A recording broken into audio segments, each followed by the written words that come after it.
Good afternoon. My name is Amy Siegel, and I'm the Vice President here at ASA. I'm Tina Wiseman, Strategic Planning Specialist, and hopefully a little bit helpful. And today we're going to be talking about the interventions update. We'll go ahead and turn off our cameras and get started so that we start on time and end on time. So just a review about what we've been up to this year. You started the year actually with this action to current data area here. You first semester you kicked off your interventions and put those in place, the ones that you wrote last spring. You updated your organizational structure. The schools in update 3, they updated their vision and vision data. Then at the same time you were collecting your current data and met in the middle on those with setting your goals, updating your goals for next year. You looked at your root cause data and identified the things that are getting in the way of your goals. That was last month.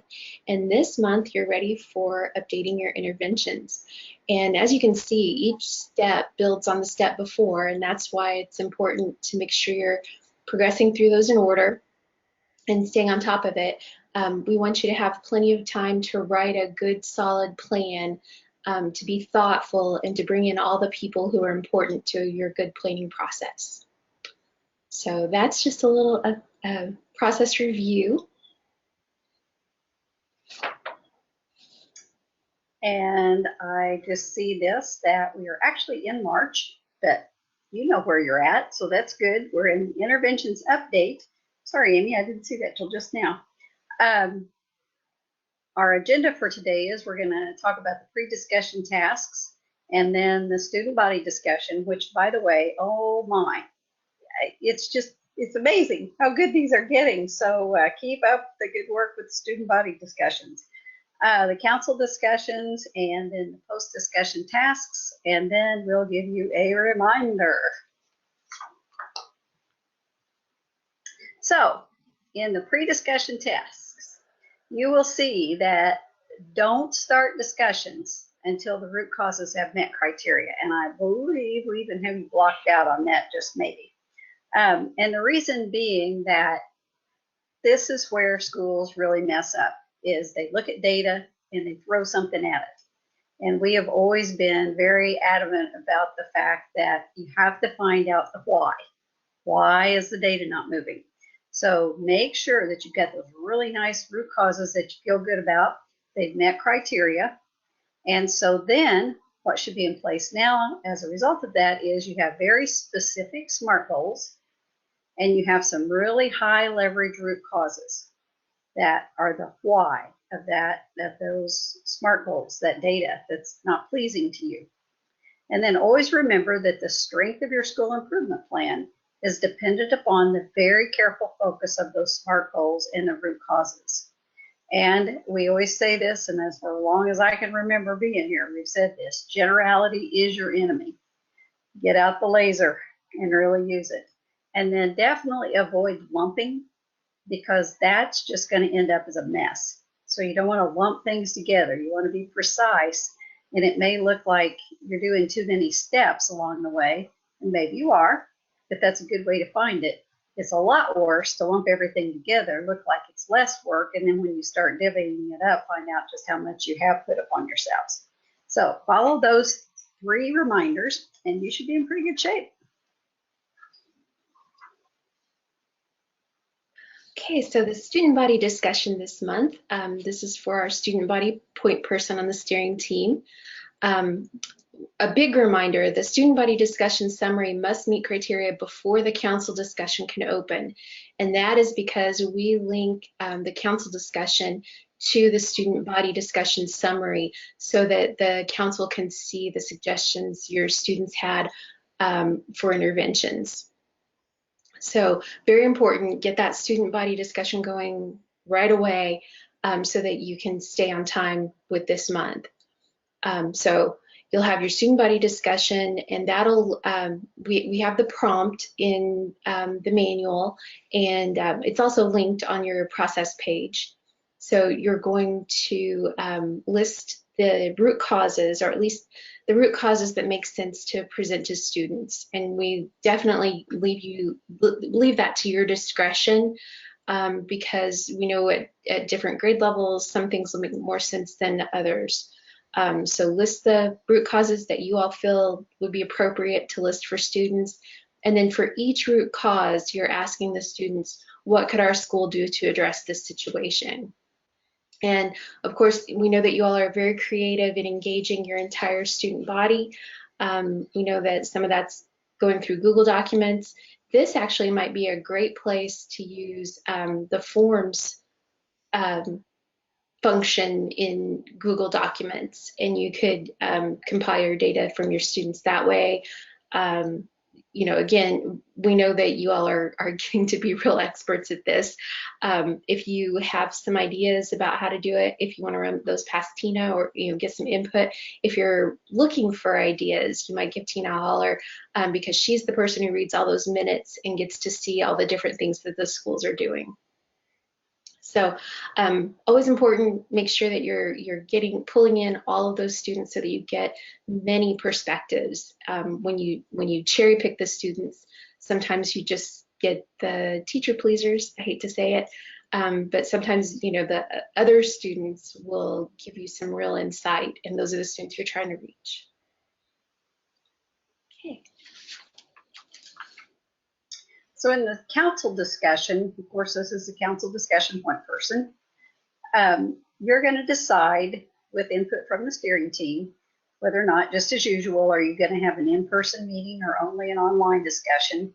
And I know, God love y'all, this has been the worst winter on record as far as trying to get stuff together, and now you get ISTEP staring you in the face.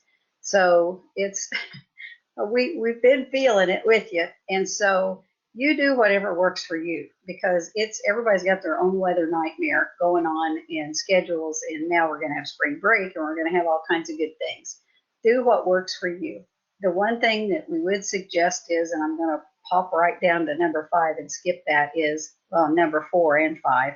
If you do the online discussion, monitor that thing. Don't let people, just because they're not there in person, blow off the meeting, because you still need to help them realize that virtually they need to be with you. So, make sure, monitor that discussion, and then keep prompting people, because this time of year it's tough also, because you've been going through the whole year, and we all know things start sliding off of people's plates because new things come in with the calendar. And so just keep reminding them, we're not finished yet. And so we want to finish this out together. So monitor those online discussions, and then be sure and keep prompting people. And sometimes we just forget. It's not that we're trying to avoid the work, but we just forget. So the usual instructions, like you always do, you set your discussion window, and if applicable, your in-person meeting date, and then you're going to open that council discussion 5. You know the drill by now. You're good at this. I just want to remind everybody that online discussion is the default. Whether you have an in-person meeting or not, the online discussion is there. And that's so that people who can't come to your in-person meeting, if you have one, they can still participate by doing the online discussion. So there's always going to be an online discussion, even if you put in an in-person meeting date. So be sure always to monitor the discussion and look to see who hasn't participated, and see if you need to get in touch with those folks.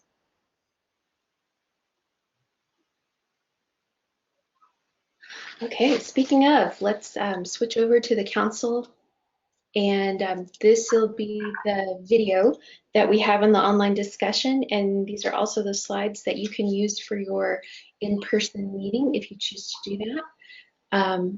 So we'll go ahead and get that started. Hello, Council. My name is Amy Stiegel, and I am the Vice President here at ASA. I'm Tina Wiseman, Strategic Planning Specialist, and I work with the schools directly. And we are here today to talk with you about the interventions update and give you all the information you need to help out your steering team in doing this interventions update. So today's big question is, given who we are now and our updated root causes, that's what we worked on last month, what adjustments do we need to make to our interventions? So first, we're going to do some background information about those actual interventions.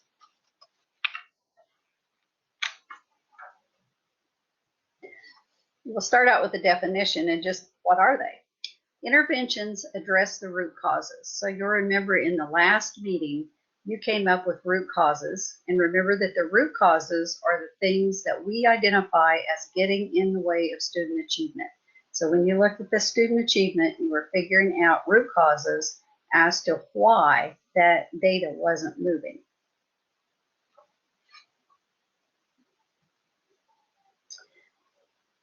When we look at focus, you always want to have focus on all of these interventions. You can have a general focus, or you can have a very specific focus.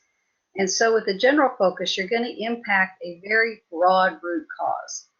Sometimes you need to whittle around on the attendance policy. So you may have a new complete attendance policy that's going to affect anybody that walks in that building.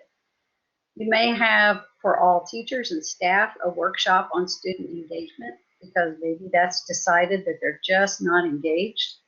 Or it may be something huge like after-school tutoring, where it's not just for a specific group of kids, but it could be for a lot of people. They can also have a very specific focus. So you can impact a very targeted root cause. So if there's something going on in math specifically, then you could have, for example, a series of lessons on ratios. You had differentiated instruction in math, maybe frequent classroom assessments in math, or a math club or math tutoring of some sort after school. But you can see the difference where the general one is pretty wide and it's pretty sweeping. It's going to impact very broad root causes and problems. Got lousy attendance? Maybe we need a new policy. Kids aren't engaged? Let's get them engaged. Do they need extra time and extra help? Let's do tutoring. As opposed to specific, where you're really zeroing in on probably a very specific, either a subgroup of kids or a specific subject area.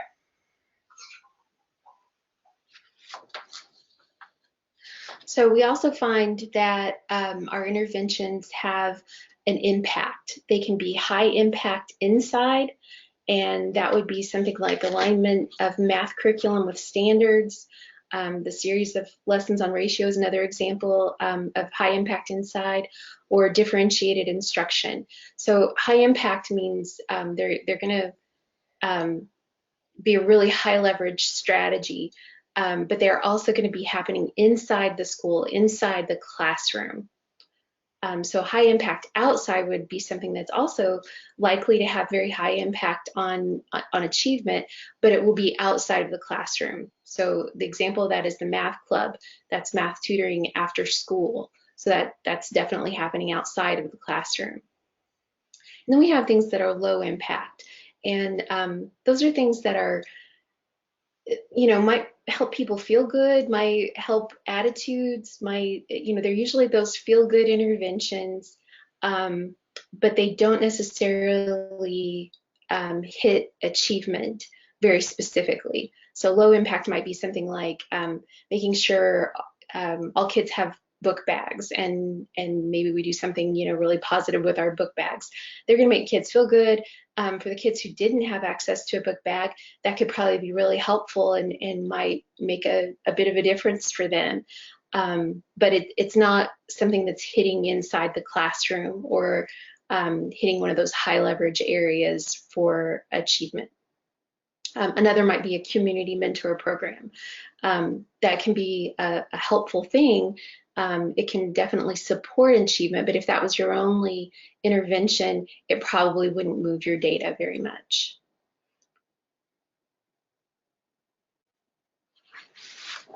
So we also look at the energy required for interventions, and some interventions are high energy, and that means that we're going to engage all of our educators in a major way. Some are medium energy, and we'll be engaging many educators in a major way, but not everybody. Low energy interventions engage a few educators in a major way, or engage all educators in a minor way. So maybe that's something where we're just piloting with a few people a new initiative, and maybe it'll be high energy later as we roll that out to the rest of the school. But for now it's low energy because it's only involving a few people. Or maybe we're just asking people to tweak a little something that they're doing, so it's not really a big initiative. It's not a lot of energy on their part. It's just making a small change, but it's everybody. We also have this category of low energy continuation, and those are those interventions that we put in place. Since you all are update schools, they're usually things that you've had going on for a while. We're not ready to take them off of our intervention list because we want to make sure that they really stick. But they're not requiring the kind of energy that they did when we first made those interventions.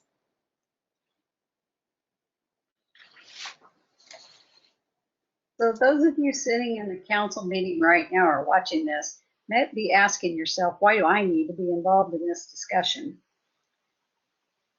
And there's two good reasons. And even though you're not a teacher sitting there and you don't have an active part right in the classroom, as a council member, you do represent a very important perspective.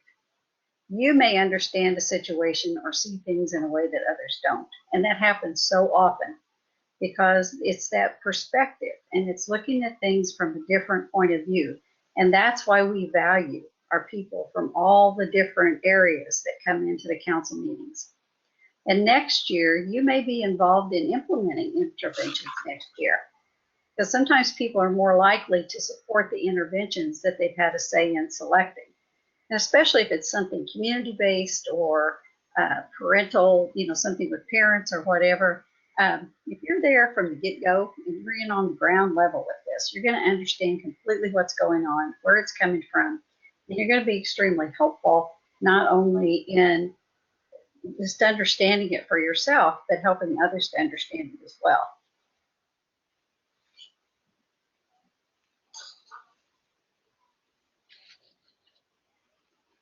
So now the council discussion that we are going to have is, what will your school and community do, not think about, but do, to address your root causes for next year? So the online discussion, I'm going to be focusing on that. If you're having this in person, you'll be sitting down together and talking about these things. But for those of us doing the online discussion, this is the first part that you come to. You're going to review the root causes and current interventions. And that's found at the top of your page under instructions. You'll see a link to root cause intervention crosswalk report. You can pull that up. You can look at it on your device, whatever you're using, and it's also ready to print off if you're like me and you like to print things off so that you can make notes on them. And then the next thing you're going to do is review and revise the part one of your discussion. If you scroll down right below the video, part one is review and revise current interventions. So you're going to look, the instructions that are there at the top, please read those. The very first thing, you'll see intervention 1, and then you'll see a link. And so our first intervention in our example school is writing across the curriculum. So I click on that link and I'm going to get very important information about that intervention. And that's going to include the description of it, who's involved, any data that's associated with it. And it's also going to look at the summary from our mid-year intervention review, where we asked you if the interventions were getting put into place. So there could be information about how that's going that influences how you think about this intervention. And then you'll answer the questions, do you want to continue this intervention next year, or do you want to omit the intervention next year? And then if you have any suggestions for revisions, there's a comment box. So if something isn't getting into place, let's say writing across the curriculum, We just didn't get the training in place that we needed. So this hasn't gone very well this year, and you've got suggestions on how teachers might be trained better, or how parents might be better informed so that they can be supportive of this. Whatever it is that you think would make this intervention better, go ahead and make those comments, and those will be really helpful to your steering team. And that's only if you want to continue the intervention. If you want to omit it, of course, then you're just omitting it. So that's part one, and you'll see a section like this for each of the interventions. So if your school has 5 interventions, you're going to see intervention 1, intervention 2, and on down the list. So be sure to answer for each of those. And then in part 2 of the discussion, you're going to add additional interventions. So we give you some, again, we've got the instructions there, please read those. And then we're going to give you some links to help you maybe find interventions that would address your root causes. Remember, the root causes are in that report up at the top of the page. And the first link we have is student suggestions from the student body discussion. And those are things the students were asked in their discussion, what did they think would help address your root causes? So have a look at that discussion summary, and you might see some things there that you want to give voice to and agree with them that those things would help. And then we also give you some of our searchable databases, the SI2 school-based interventions. Those are from schools just like yours who've been putting in interventions. You can get an idea, some ideas of what other schools have done. There are community-based interventions from the College Success Coalition. Those haven't been updated since 2015, but there's still some great ideas, especially if you're looking for ways to involve your community in your school. There's the Indiana Conference on Learning session descriptions. Again, we haven't had the conference since 2015, but there's still some great things that schools did to address their root causes. And then always Google. Google's a great place to go and look and see what other schools are doing around the world. So if you have a suggestion, you're going to have a comment box, and you can describe the intervention and tell which root causes it will impact. So as much information as you can give your steering team, that'll help them when they go to look at those suggestions. And then last, part 3, we always give you a box for additional thoughts. So if there's anything else that you need to let your steering team know that you're thinking about interventions, you've got a place to do that. And of course, that's optional.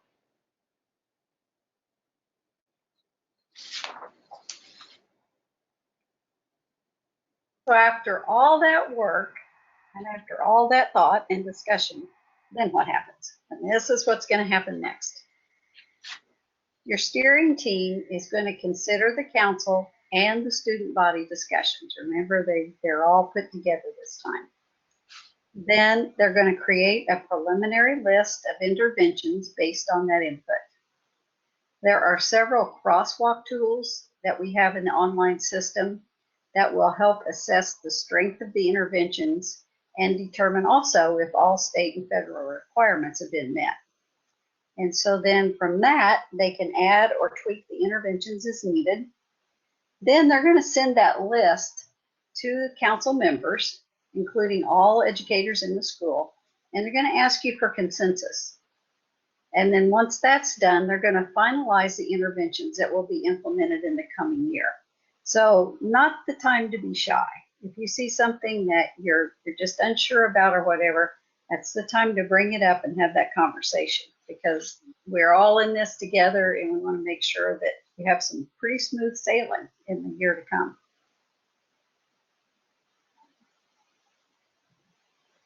So if you have questions, please contact your school's council discussion point person.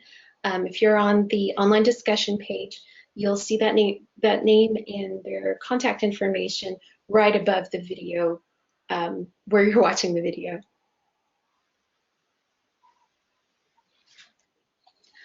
So we want to thank you all for your participation. I know this discussion in particular is a good bit of work. There's a lot to consider, and it's one of those things where we know that we know that your school is stronger by involving more people and getting more insight from more areas, and instead of it just being a few, a couple of people who may be in a little bubble. You guys really broaden the perspective, and you make your plan a lot stronger. You make your school stronger for your kids. So thank you. Thanks for taking the time.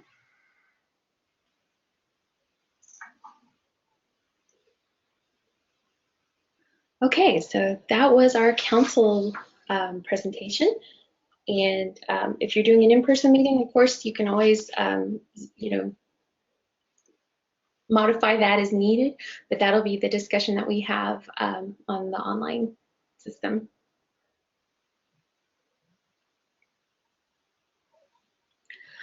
All right, so after the student body and council discussions, the steering team will need to meet to review those discussions and plan the coming year's interventions. And now you get your warnings. This looks pretty ominous. The main warning is just remember, you can't skip, because there's a reason for that. We want to make sure everything falls in order so that you don't get ahead of yourself or get tripped up on anything. So we're going to put in some really aggravating stop gaps that it will work out well in the end. So just remember that the interventions cannot be edited until the discussion summaries meet criteria. So you see there, that's just an example of what it could look like. They're all going to say awaiting discussion summaries if that's the case. So make sure that you put these things in order this time. Always, but definitely this time, because it definitely works in an orderly way. Get those in, and Tina will get those reviewed as quickly as she can. Quickly as humanly possible. Yep. All right, so your post-discussion step 1 is to update the interventions. And the first thing you're going to do is decide for each existing intervention, do we keep it or do we delete it? And so, going through the council discussion, and then also what you all know of the things that you have to do for Indian rules regulations, for all those crosswalks that we give you, considering all the requirements that you have, as well as the feedback from your students and the feedback from your council, you make a decision there. For the ones that are keepers, the interventions that you're going to do again next year, you need to thoroughly review those and then carefully update them. And then for new interventions, anything that you're going to add to your plan, they need to be thoughtfully and completely entered.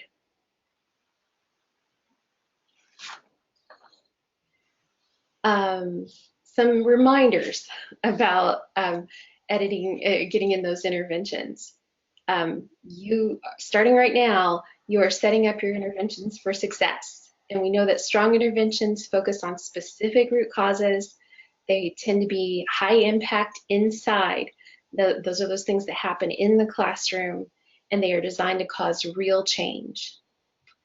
Sound preparation and implementation, you want to make sure that interventions are well thought out, ready to be fully planned, ready to be implemented with integrity, and able to be evaluated. And that way you know that you're being successful with those. Okay, in post-discussion step 2, before confirming all the interventions have been entered, check those crosswalks. Make those crosswalks beloved. They will help you out so much. They're not just there to look goofy or cool, which they're kind of a little bit of both, but they are incredible because they don't miss a beat. And as you're dropping all this information on, behind the scenes, all these little checks and balances and everything are going on. So don't miss out on looking at those crosswalks. It will save you scads of time, because the only thing that's going to happen, and you know by now, that's the way it works. If you send something, I'll tell you, check the crosswalk, because you missed something there. And it's this beautiful graphic. You can just look at it and immediately you can see what's going on. And if you have any questions about that, if you've got new members on the team or some of you that, you know, it just never really quite made sense or whatever, give me a call. We'll run through a couple of them. And those of you who enjoy using them as much as I do, oh my gosh, they're such a time saver in the long run. So be sure and use those things. They're worth their weight in gold. And also, before confirming all the interventions have been entered, check the rubrics, or as I say, check your cheat sheet. Because when you click on that rubric, remember it's going to tell you everything I'm looking for. And there again, time is of the essence right now. I know you guys are on a tight time frame, and it's not going to get any easier from now on out. So, you know, I want to save you as much time as possible, and we're trying to do that with these crosswalks and also with these rubrics. So click on that rubric ahead of time and click on that crosswalk ahead of time and see what it is that absolutely is needed. And then as a result, remember, it's based on the SIP uses. So, you know, check that rubric for each thing and make sure that you've got everything that you need, because this one's out of our power. This is how the SIP is going to pass muster. So make sure, look at those closely. The other thing, before you confirm that all interventions have been entered, make sure you seek consensus. And this is the council consensus point person. You're going to send out the list of interventions for next year's SIP to the council and ask, can you publicly support these interventions? That doesn't mean everybody loves it, but that everybody can get behind that list of interventions. And if, you know, there's anything, sometimes it takes a few conversations to get people on board, but you want to make sure that everybody's behind it and there isn't going to be anything that trips you up down the road. And this is part of that. You know, you're anticipating resistance, you're anticipating, you know, the people who are going to be naysayers or blockers. You can always come back and say, well, you agreed to this back in the spring. We gave you the opportunity to say that you couldn't support it and you didn't. So let's get on board. So again, just trying to set you up for success. All right, let's look at the online system. And I'm in as an update 3 school. Your process 10 might look a little different if you're in update 1 or update 2.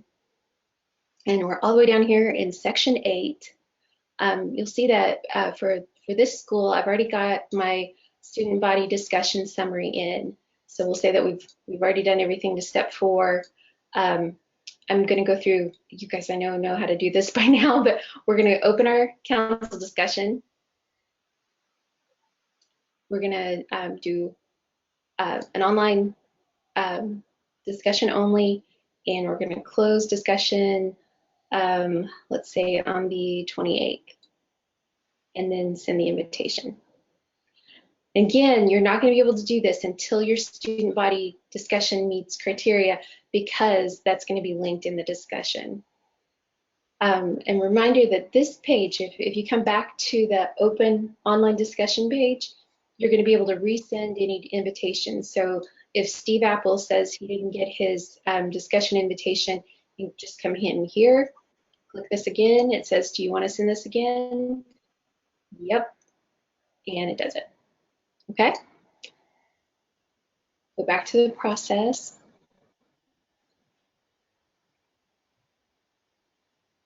And so that was our opening the discussion. We monitor the discussion. Remember that the edit will get you in as your steering team member self, and that gives you special powers so that you can, if need be, you can delete a comment, you can, yeah, I can't remember what other special powers we give you, but there are special powers that you have as a steering team member to help guide that discussion. Keep an eye on everybody. Make sure they're discussing and in a positive, helpful way, we hope. So, and that's where sometimes it takes the steering team member to come in and shape the discussion a bit. So keep an eye on that. And then in the information icon under here, this report, that will tell you who has participated, not by name, but by their the category of person that they are, the group that they're representing on your council. So especially on this one, I would definitely watch for teachers. If you're not getting teacher participation and you're doing an online discussion only, you really need to get teachers involved, because your high leverage interventions are definitely going to involve your faculty. So you can always send an email to the council members who have not yet participated and remind them that you need their input. And I do that. If you're not getting everybody's, as Tina said, everybody gets busy, so you're going to have to stay on their front burner. All right, so then we can put in our summary, and what we'll have you do is just go through each of those elements that we talked about with the within the council discussion and summarize. So it'll have your continue and omit numbers, and then for each of your interventions, a summary of anything that was said there. And then come down to part 2, additional interventions, and part 3, any additional thoughts. So we'll pretend that I entered that, and then I'm going to submit it so Tina can review it.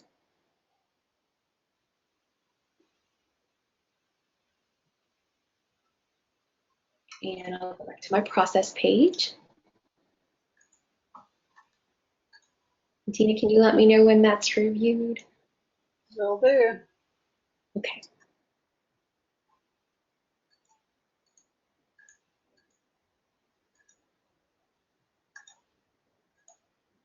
Okay. Okay.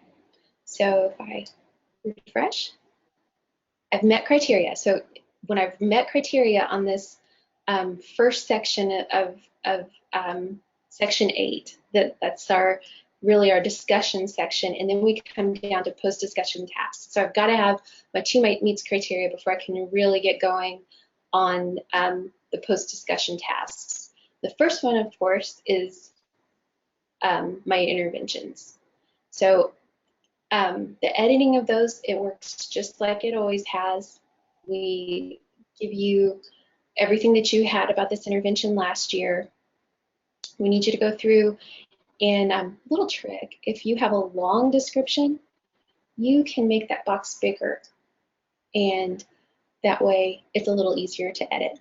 I know you can do that in Firefox. I think in most browsers you can do that if you're on a laptop or desktop computer. Then go through and make sure that the root causes, that these are still, you may have changed your root causes since this was last entered. So very important to double check. Are these the root causes that this intervention addresses? Student group focus, the ASA elements, the impact area, all of this, you want to be very careful, you want to be very precise, because this is what builds your crosswalks and lets you see what's going on with your plan, your big picture plan. Okay, and down at the bottom, if you do not want us to include this in the searchable database of interventions, make sure you check that. And if we're finished with this tab, it's a good idea to hit this entry for this tab is complete and hit save. And now you notice at the top of the tab, my description tab has a check mark. And that just lets me know, okay, I've been through this, or if somebody else is helping, they know, okay, we've been through the description, and we can move on to the external expectations. So here, again, we want to be, very precise in our thinking on this. Does this intervention really address any of these external expectations? So be sure you're checking those carefully. And this is where Tina, I think, when she reads these, she might, if you're being a little willy-nilly with these and just checking things off, that really don't, say it has absolutely nothing to do with parent involvement, but you've checked parent involvement, she's probably going to ask you about that, because that really doesn't help your plan to not have that connection. So if the description doesn't tell her how parents are involved, but she sees parent involvement, she's going to ask you about that. And you need to remember that because a lot of you, especially with the Title I plan, you've written what you're going to be doing with parent involvement in your plan. And all this needs to mesh. So make sure that, you know, it's pretty seamless at this point with what you're doing and not 2 or 3 different plans that really don't jive with each other. So, yep, be watching that. I am. And on cultural competency, remember that we're not looking for things like diversity day. We're looking at, you know, when you're addressing student groups that are experiencing an achievement gap, what are we doing to better understand those students and better meet their needs? So be sure that, yeah, and remember that was professional development. So that's a big thing. And if we don't see professional development, or I'll have to send it back because we're following PL 221. That's right. All right, so when we have our external expectations precisely entered, we can mark entry for this tab as complete and save. We got another check mark. We're a little closer to being done. And then initial preparation. So on this tab, we're looking at just the person who's going to be responsible for this, kind of in broad strokes, the person who's going to oversee it. Implementation dates, if you have an idea, is this something that's going to be an ongoing? Is this something that's going to be on a specific date or dates? And you have a pretty good idea of when that's going to be, go ahead and put those in. You can click and get as many date lines as you need. You can also say that the intervention date is to be determined. If we don't know yet, but we'll know when we start working on the preparations part of this next month, you can go ahead and select that. And then this is a really important section, the additional intervention development needs. This is what sets up your preparation when you're working next month to have your plan for implementing this intervention. So we strongly recommend it, and actually some interventions, depending on what you've checked in your external expectations, will require evaluation. So that may be already checked for you, and you may not be able to uncheck it. But you know, depending on what you've chosen elsewhere, if it's something that's going to involve your staff doing something different than what they're doing now, professional development is probably going to be needed. If it's something where you're going to need resources, if you're going to need to buy books, or you're going to need to get a trainer in, or you're going to need, you know, whatever it is to make that happen. Let's say it's the book bag. We're buying all the kids' book bags. We're going to have to figure out how we're going to pay for that. So the resource securement is how we get our resources. Then the funding securement is how we're going to pay for it. And then if there are any other tasks, we can put that into. So this is just kind of setting up what your preparations tab will look like when you get to preparation step. When we have that done, we click that the entry for this tab is complete and save. And go back to select an intervention. And since we've finished all the sections for 7th grade ratios, we can go ahead and submit.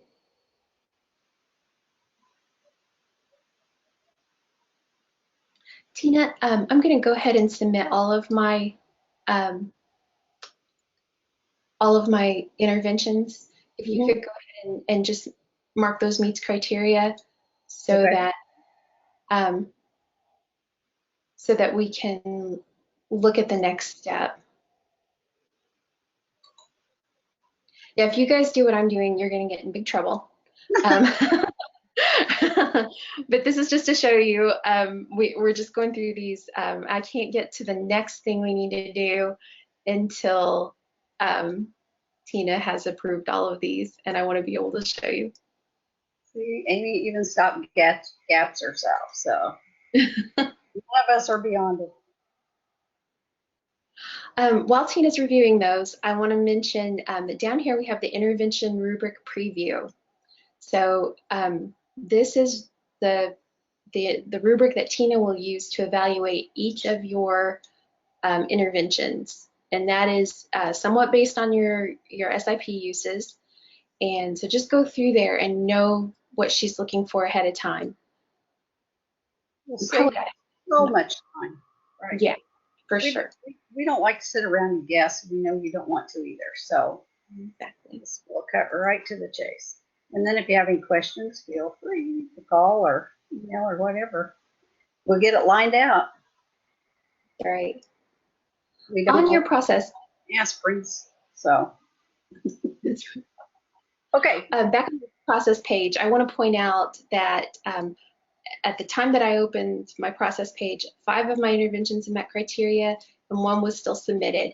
If I had one that was needs revision, I'd see that here. It would say needs revision. So we give you that overview of your status there, and you can click on that and come here. Obviously, Tina got that last one reviewed, and they all now meet criteria. But if something needed revision, or if it was meets criteria, see comments. Those are important too. Make sure you click on there and make sure you read the feedback. And I'm going to just jump in here for a second. Does anybody have any questions? You've got the IT guru sitting here telling you all this now. Do you have any questions on the online part of it? If you do, feel free to ask Amy or me, or then I'll ask Amy. But is anybody, if you've got anything at all as far as the nuts and bolts of what she's just shown you, feel free to ask or type it in, or yeah, if you want to raise a hand or type in a question, either way. Yeah. I have a feeling we're sitting here with a bunch of pros. I know. they could probably teach this. Yeah, so looks like we're okay. Okay. All right. So where you are now, we have all of our interventions meeting criteria. Our step 2 is to confirm that all interventions have been entered. But remember, a few slides ago, we gave you some things to do before you do that step 2. And one of them is checking the rubrics, or I'm sorry, checking the rubric for sure. That's down here in step 13. And here we have all the rubrics for the crosswalks. So you want to go over those and just make sure that we've met those criteria. And we also on this page link you to each of the crosswalks. So I can look at that crosswalk and I can go back to the rubric and make sure that I've done everything that I'm expected to do. We try to make it easy for you. You can also just go down and open each of the crosswalks. This is one of the things that I'm really proud of developing. I think that this has really made it easier for you to have a good overview of your plan and the strength of your plan. So be sure to use those.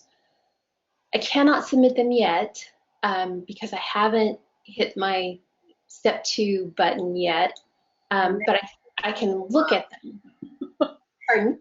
That step 2 will cause people to have nightmares. And the reason that we do that is so you'll look at those crosswalks.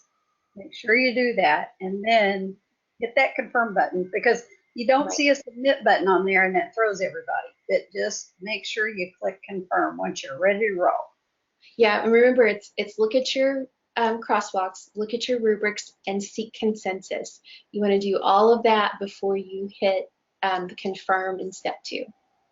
So let's say that I've done all 3 of those things, and now I'm going to go here. This gives me all of my interventions again, and by checking this box, I'm confirming that all interventions have been entered, and I hit confirm, and now I go back to the process page.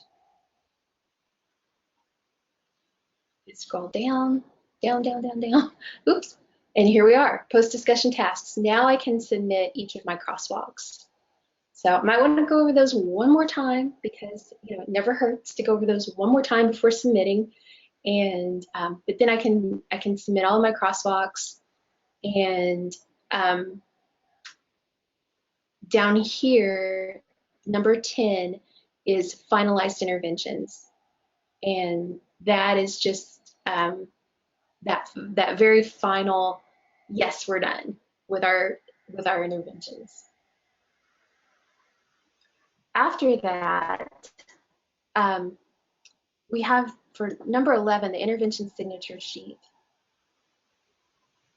And this is one of those things that we think it's great to have on file. I'm not sure if anybody requires you to have it on file now, but it is really a good thing to show support for this. So it just reads, it lists your interventions, and it says our signatures indicate that we are aware that the interventions listed above will be implemented in the school next year and support them in concept. And so you have room for principal, teacher, student, parent, and school board member, and then you can add additional signatures and just list the stakeholder group, whoever they're representing beyond the ones that we've already put on there. Your superintendent might be a good one.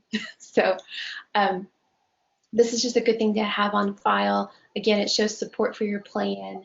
Tina, do you remember if that's actually legally required to be on file now?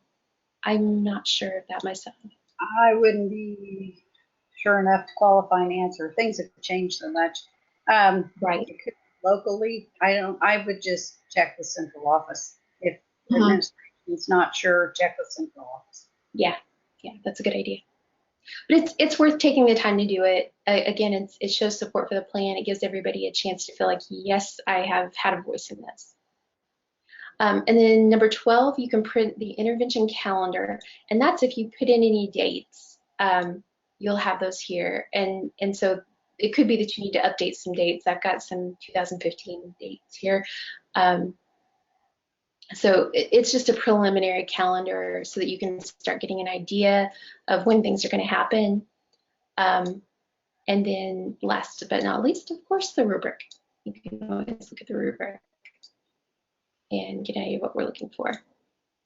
And Amy, if you hang on that finalized interventions for just a second on the rubric. Oh, on the rubric? Yes, ma'am.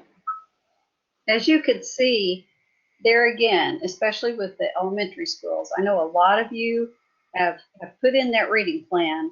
We did that a few years back, but see how helpful that is, because I know that was a nightmare for a lot of people when that became where you had to have every teeny tiny little thing of that reading plan in the plan. It's there. And so, of course, the one thing we don't want you to do is copy and paste it so it looks like a rubric set into a plan that's gonna print out and look really weird. But you see the information is right there. So you don't have to dig everything up. You can accentuate it, and of course we always like you to put your own flavor on it. But you see the minimum right there of what is needed as far as the, especially with that reading plan, because it is pretty detailed and there's quite a bit to it. So, use that rubric, let it help you.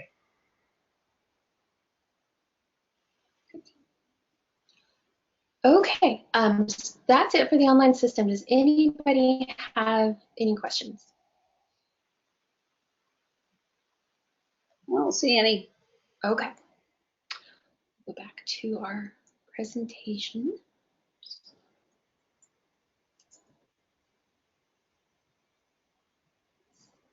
So, what's next? For one thing, you don't have to sit here and listen to us in real time. Next time, it's video only, no webinar, and that will be available just as soon as the interventions update is complete.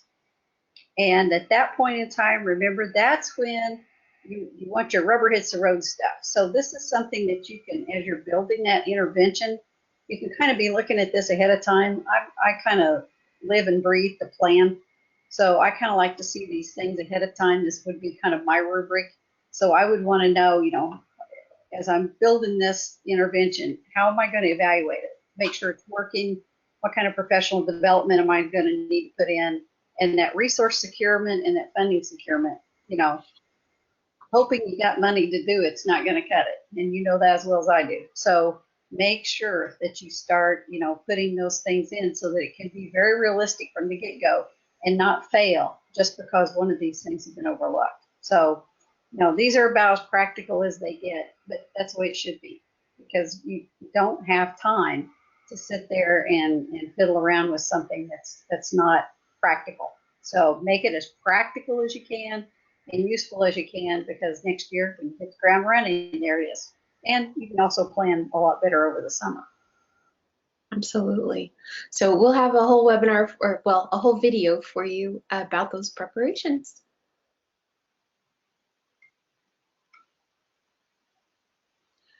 Don't forget the 5-minute rule, or I like the 5-second rule. If I'm getting frustrated or don't know what to do, I call Tina, and you should too. Or And yeah, and if you don't want to call, email. That's fine. If sometimes the phone gets bogged down, or some whatever comes up, so just always email me. Our phones are tethered to us anymore. There's constant constant contact there with email, and so just feel free to do that. That's great, and then that way I can. I know the other day I was thinking, and it was like Sunday morning. I got up and I thought, oh, now I know how to answer that. So it's always there. So we're always going to be answering things. So if you can't reach me by phone right away, or you're going to be in meetings and crazy stuff going on, just email me and we'll email you, and you can email me at 10 o'clock at night. So that's no big deal at all. all right. Thank you all for being here. Thanks for all you're doing to make your schools better and make your kids better. You're our heroes. You're doing good work. We appreciate it.